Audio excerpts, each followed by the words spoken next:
Hello everyone, welcome to Invest YouTube channel. My name is Eno Johnson. Today I'll be talking about rubber farming. This channel is about agriculture, business, and health. So we'll be talking about rubber farming today. Africa is so blessed, and Nigeria is the blessed of the blessed in Africa. Yes, we have natural resources and fertile land that we can take advantage of to produce agricultural products that can bring the continent out of the stage as it is. The stage of should I say penury? No. Should I say lack? No. What should I say? Poverty? Well, it's not everyone that is poor, but to take it out from the very situation, from the stage it is now. You know, we should be like should I say Dubai? Which country now that's okay, yeah, Saudi Arabia. They are all they are all rich. Yes, they are very rich. They they make pride of their oil. They use it judiciously. They have good leaders, and then you know the country is doing well, and the people are doing well too. Okay, let's not just go into that. Let's talk about rubber farming in Nigeria. Malaysia, Indonesia, Thailand, and Africa are the main producers of rubber. Nigeria, being on the list, was once a major exporter, but sad enough, it is history now. Rubber was the fourth largest foreign earnings before it was relegated, and then it gave way to crude oil, and crude oil is gradually dwindling. Yes. Well, we have seen other agricultural crops that have overtaken. We have the likes of cashew nuts. We have sesame. I think cashew is the second now, while sesame is the third. So we can bring rubber back to number one. In fact, there was a time that demand for rubber, and there was a dull in the demand for rubber for a while due to synthetic plastic. As a country, every home, institution, parastatal, name it, make use of rubber in many ways. So investing in agriculture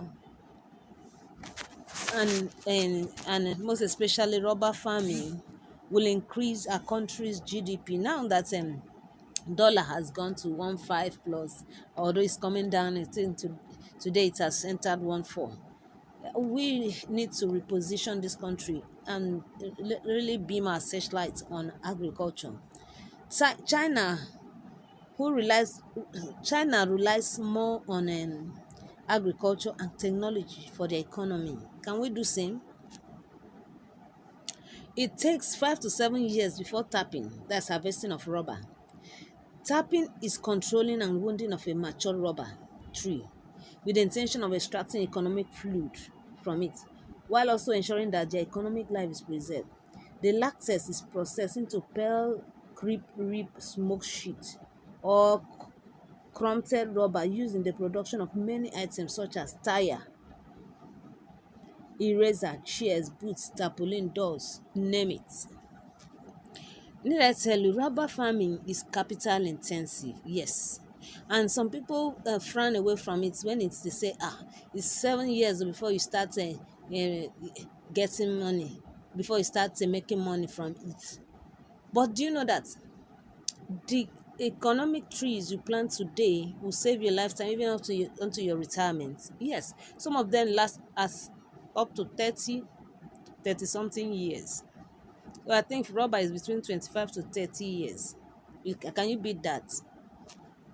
States where rubber is grown in Nigeria. Here are some of the states rubber is grown in Nigeria.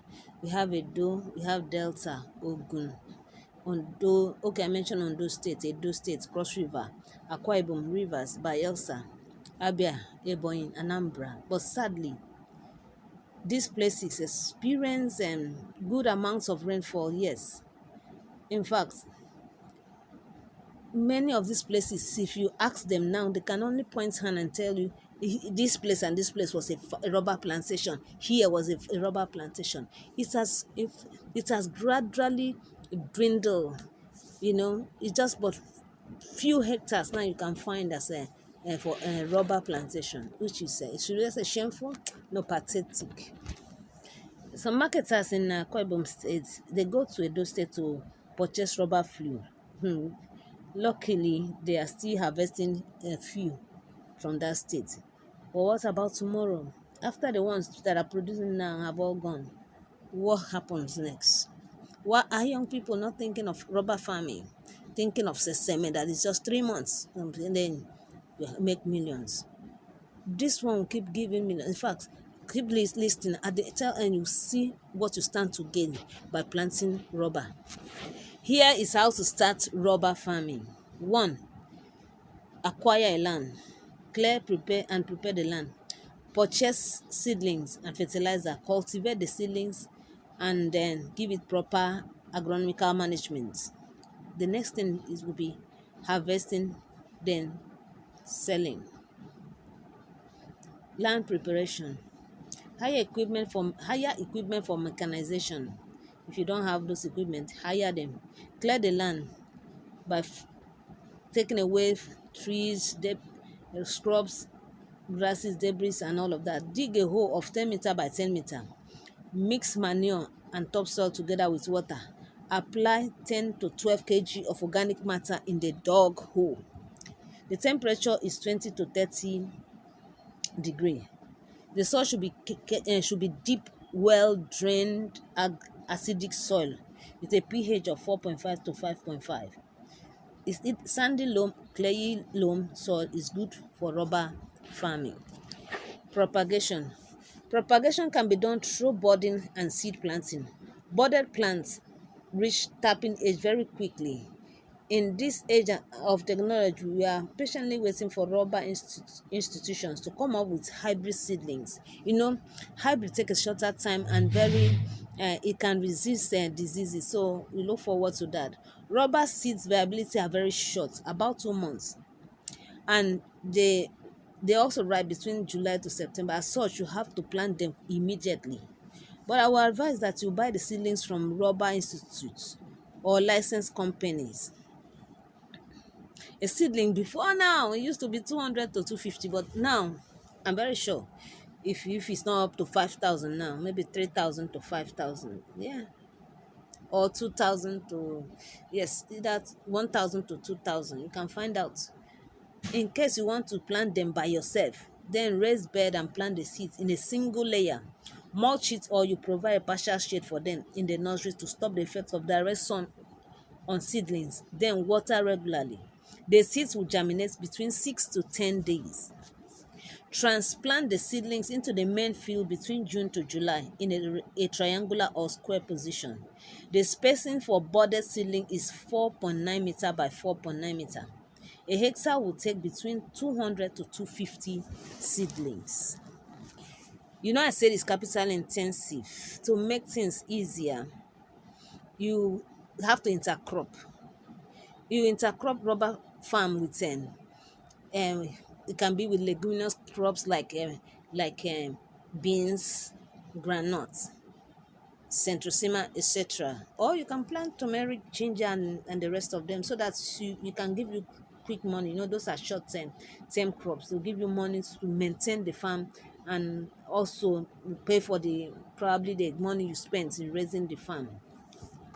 Of course, the cover crop will really help in controlling the weeds and also adding manure to the soil. Weeding is encouraged because the cover crop, even though you have a cover crop, weeding is also encouraged. You can pay laborers to do the weeding for you. In case you want to use herbicide, then you have to be extra careful with the cover crops. Put Phenophos 25 kg in 50 liters of water and spread them in the plantation very early in the morning. Weeding can be done 2 to 3 times a year. irrigation stroke fertilization. Apply manure in every developmental stage, 6 to 8 weeks after planting and 6 to 8 weeks after the first application before mulching. Use NPK 10-10-4 and 1.5 magnesium 2 to 3 months after planting. The second time should be 8 to 9 months.